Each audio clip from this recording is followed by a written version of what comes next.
A gentleman that sent me a message a while ago on here, I just got into the message request, asked about the Colonel's brother and said that he specifically remembered somebody in Seymour, Indiana that ran a barber shop and looked just like Colonel Sanders and dressed like him, and he thought it was his brother. And I've gotten comments like this over the years, and it's just a bunch of confusion, really. There were three men related to the Colonel. The Colonel's brother was Clarence Sanders. He was a barber. I can't tell you where his barber shop was, or even if he had a barber shop himself. I can't tell you that because I don't know much about my great-great-grandfather Clarence.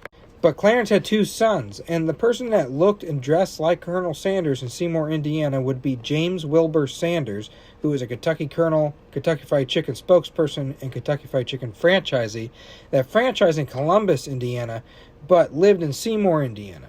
He looked just like the Colonel. A lot of people have confused Jim as the Colonel, which is also why Uncle Harley would butt heads with him when they came in contact with each other and they were both dressed the same. He'd tell him to shave the crap off his face and take the suit off. There's only one Colonel Sanders. My great-grandpa Charles Sanders did own a barber shop that he opened up in Seymour.